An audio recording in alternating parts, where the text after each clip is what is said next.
So this video is primarily for a Knight of Words who posted a couple comments on a video I made a few days ago on the matter of experience. And, it's difficult to clarify what I was getting at, a Knight of Words, because, I don't, you didn't, I take it, fully understand what I was blabbering about in that video. So I don't know where you're coming from exactly in your response. We may not necessarily disagree, which is something that, you know, I want to keep in mind. I don't want to just assume that we're disagreeing. What I was basically trying to lay out in that video, which admittedly was a bit disorganized. A lot of my videos I just start talking about anything off the top of my head, not really sure what my point is or where I'm going, or I'm not arguing for anything, really. I'm just sort of talking or thinking out loud. But the gist of what I was trying to work out was the relationship between our actual experience of life and the knowledge that we gather by way of science and the scientific method. And I find it somewhat strange that nowadays we're in a time where materialism, the metaphysical system, is often conflated with the scientific method, such that they're basically synonymous.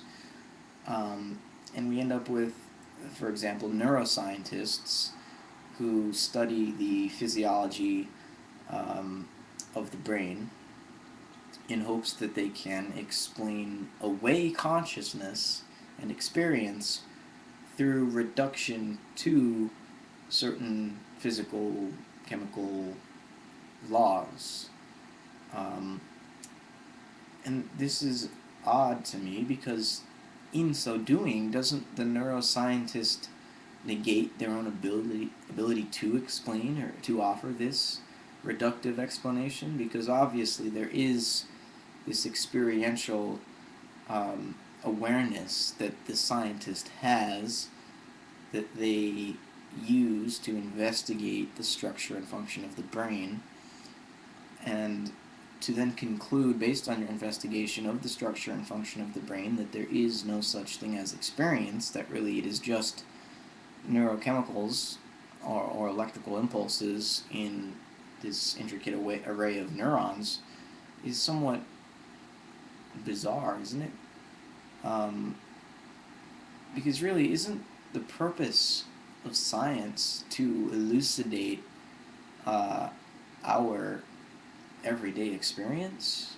Isn't it supposed to enable us to view life in a coherent and orderly fashion?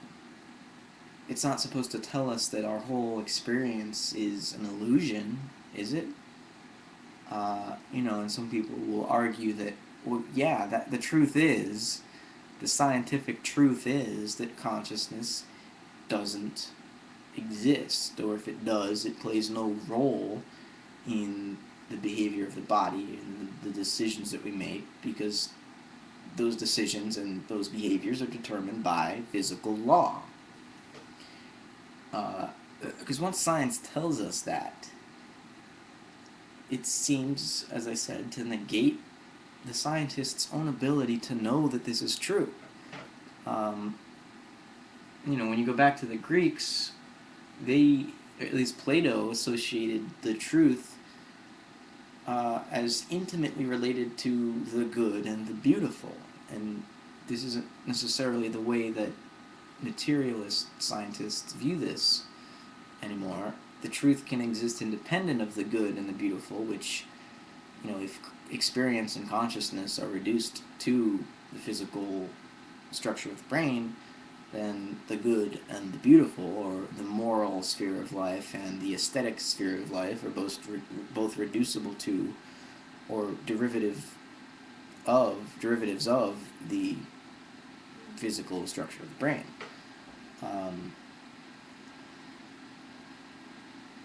can we do this? Can science legitimately explain away experience? I don't think it can. And that was really the point of my video. Experience is primary. We are immersed in it, and through it, by way of it, we come to know certain things scientifically.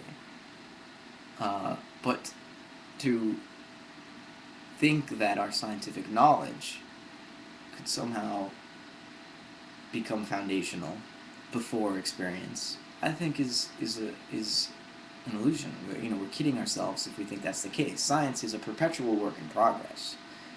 Any truth that we arrive at through science is not a finished product. I mean, anybody that's studied the history of science realizes that there are paradigm shifts and that certain scientific truths are a product of a certain way of practicing science which is current at a certain historical period for reasons other than the purely, positivistic truths of science. They're just social, political reasons for the particular paradigms which science uses to investigate the world. And as the socio-political situation of the human species changes, so too does the paradigm within which science is practiced. And so the truths and the facts that science provides us are always evolving, developing, in a perpetual state of becoming. And certainly our knowledge of the world is deepening. But to think we're going to arrive at some point where we've explained it all, I think is a delusional fantasy. Experience is inexhaustible, as Whitehead says.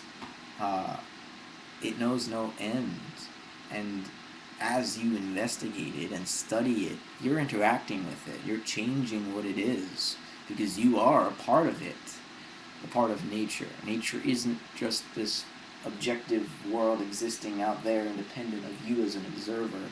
No, your acts of observation are intimately involved in what that world becomes.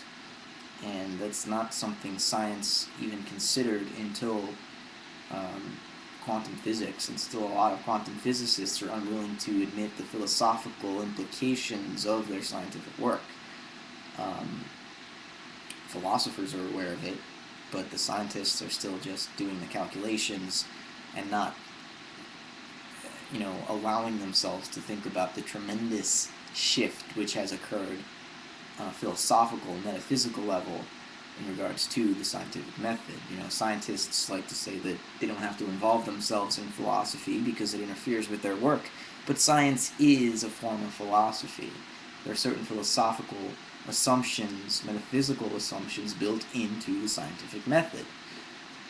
One of which is that there is, that causality plays a role in natural phenomena.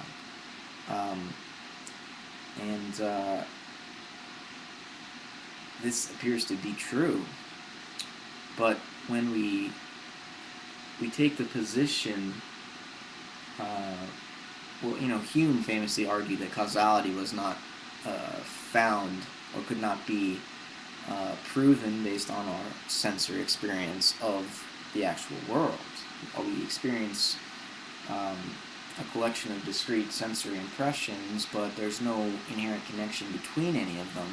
So the best we can do is offer correlations between event A and event B. The scientific perspective is pretty much based on this. And I've been studying Whitehead, and he tries to reinterpret our experience of the world such that it's not composed of discrete sensory entities, but in fact we directly experience causality because we feel the past as it influences the possibilities of our future. I'm running out of time here, and I'll certainly be talking about Whitehead's view of this more, but in general, this is hopefully a better explanation of where I see experience as it relates to science. So hopefully a Knight of Words has better understood me. I'm not sure, so let me know.